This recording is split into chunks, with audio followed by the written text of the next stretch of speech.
Dear student, myself Rajendra Asiri. I am assistant professor in computer science department at Government Bangad PG College, Didwana, Nagaur. Today we are going to discuss about user defined data type. So in user defined data type, first we are taking enum. The size of enum is greater than or equal to size of char. Now enumerations are a separate type from int, though they are mutually convertible. It means we can convert enum into integer or integer into enum. Enum is having corresponding values in the form of integer only, but they are string constant. The values will be given to string constant. Now enumeration are basically separate data type from the int, but they are mutually convertible. Clear? It is used to declare identifier as constant in an ordered manner. In the previous lecture also I have given one example of enum about the number of days. If we want to number the days in an indexing form starting from by default 0, then we can use enum, or we can assign some explicit value to also to the enum variable. So taking the example, enum is the keyword. The name of the enum is n days. Here I have taken n days. Now in the curly bracket starting to curly bracket close and semicolon, in this we need to write down list of all the variable enum variables. Values of enum variables. N days is the enum variable name, and the possible enum variables are Monday, mon, Tuesday, Wednesday, Thursday, Friday, Saturday and Sunday. Now the corresponding value of mon is here 0, Tuesday 1, 2, 3, 4, 5, 6. 6 is corresponding to sun. Now it will create enum days type, which the identifiers are set automatically to the integer from 0 to 6. Now one example is given here: enum n days, n day count. Enum keyword n days is name of the enumerator, and n days count is the variable. Now n day count will take different values. Now enum, example I have listed here: enum traffic direction. In the curly bracket I have written four different string constant: north, south, east, west. North value will be 0, south value will be 1, east value will be 2, west value will be 2. So now if I want to display north value, then how to display that? For that we have to create a enum variable. So in the next line I have written enum traffic direction is the enum name, and new direction is the variable. So new direction value will be either north equal to north, it will be either south, it will be east, or east will be west. If we want to display south value, then in integer form, then it will display 1. East value it will display 2, west value it will display 3. In the right side one more example: enum n color equal to. Now in the left side, north by default is taking 0 value, south 1, east 2, west 3. By default starting 0, and after that every enum variable will be differentiated with the 1 plus 1 plus 1 plus 1. So north 0 plus 1, south 1 plus 1, east 2 plus 1, west 3. In right side, enum n color equal to, I have explicitly given red equal to 2. Red equal to 2 means by default red value was 0, but here I have explicitly given the value red equal to 2. It means red will value will be 2. After that green will be 3, blue 4, black 5. So to display the value I have created one variable of c color. C color is the enum variable type, and C color code is the name of the variable. Now next, type def. Type def is basically same as the type. It is being given a new name. If we want to give a new name to an existing data type, then type def plays very important role. Now type def is used to give new identifier names or alias to simplify the long identifier name. If we have a very long identifier name, so and that identifier will be used again and again, then rather than writing that long name again and again, we can replace that long name with a short name with the help of type def. So it is normally used for aggregate defined type. Now type def unsigned char byte. One example is listed here. Type def unsigned char is the old data type and byte is the new data type. So it declare byte to be a synonym for unsigned char. So the new name for unsigned char is byte. It means rather than writing every time unsigned char data type, I can use now byte after writing this line type def unsigned char byte. Now next, type def float capital float.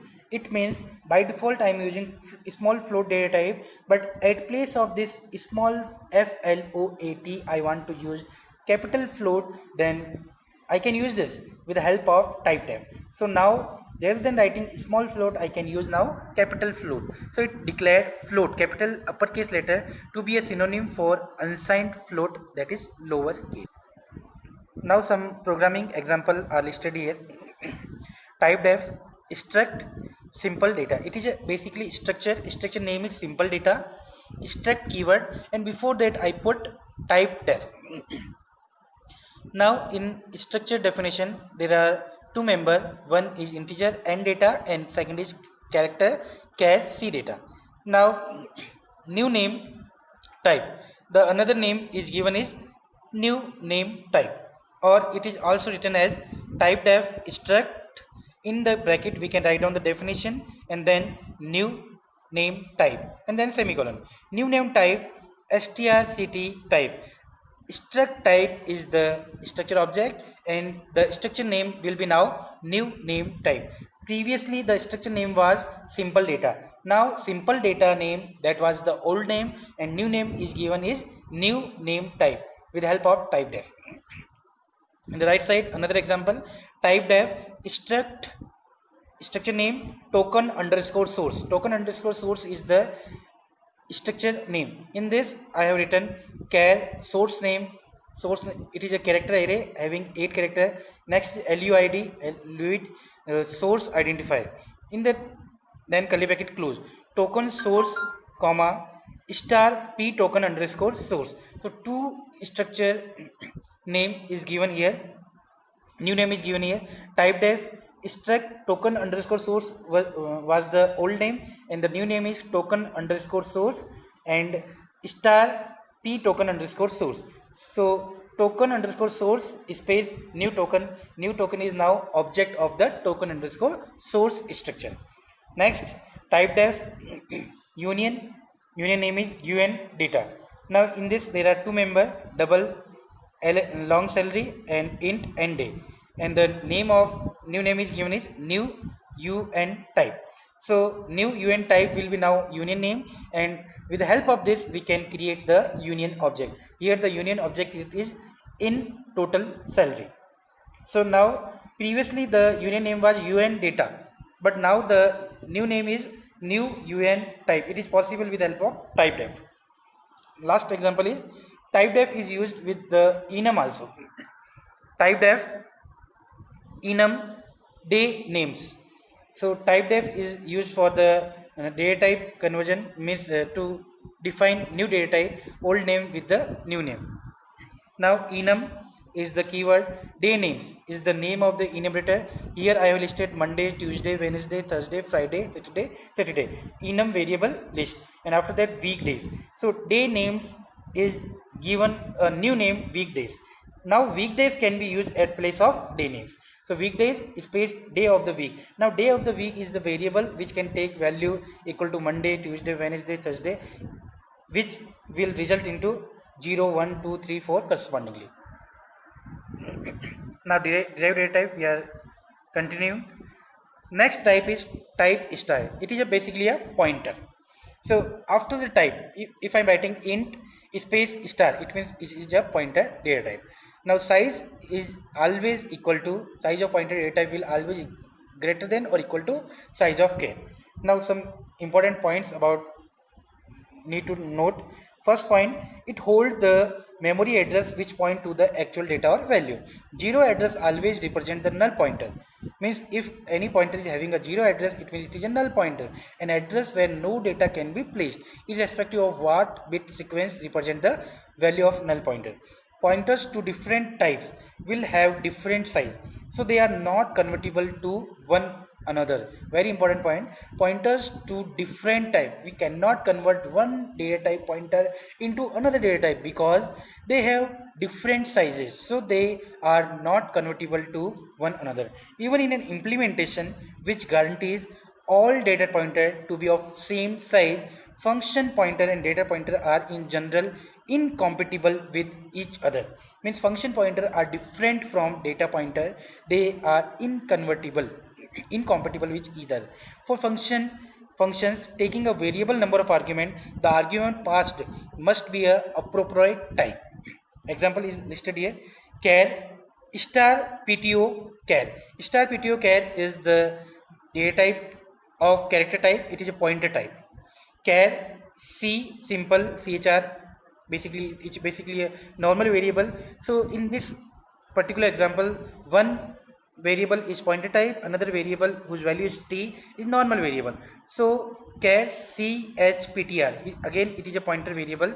Now chptr, which is a pointer of character type which will hold the address of another character variable. Here the character variable is c simple chr and chptr is the pointer variable. So chptr will hold the address of simple character variable, that is address of c simple chr. In the right side, int I number equal to 20 integer value, so I have to take integer pointer. Int star imp ptr is equal to I number. In the left side, character type of pointer is holding the variable value or variable address of the character, and in the right side, integer pointer is holding the address of integer variable. Next, array type of pointer. So for that we need to write down type, data type, in bracket we need to write down integer. Integer is size of, we can say size of elements or how many elements we are requiring in the array. So the size will always be greater than equal to integer into size of type. Means the integer size is 4 byte and the in bracket we are taking 10 integer, then size will always be greater than equal to 40 byte. Now important point, it is used to declare a variable with collection of identical property. Means similar data type value we want, then we have to use this type of data type. Now simply variable declaration is used for this. In a declaration which also initialize the array, including a function parameter declaration, the size of array, the integer can be omitted, which is called as unsigned. Type in bracket nothing is not the same as type star. Only under some circumstances one can be converted to the another. In the example, some arrays are listed here. So in the left side, first is f student number, 3 elements are there. Second is 2D array. Third one is 3D array. In 3D array, 3 row, 4 column and 5 is the third dimension. In the right side, there are some character arrays are listed. First is cname1. There are 5 character A, R, R, A, Y. They are separated by comma and listed under the curly bracket. So this is all about the derived data type. Now next concept is comma delimited list of type declaration. A function pointer. In function also, means function can be pointed by a pointer also. It allows referencing a function with a particular signature. Signature means the number of parameter in we can say number, type and order. Number of argument in a function, type of argument of a function and order of argument of function. In collective form it is called as signature of a function. Function pointers are invoked by name. Just like normal function calls, function pointers are separate from pointers and void pointer. So in the example I have written one function pointer, int star fptr is a function pointer and there are 2 argument of integer type, argument 1, argument 2, and then function body is written. So that's all from this lecture. In the next lecture we will discuss some more in-depth concept about the data types. Thank you.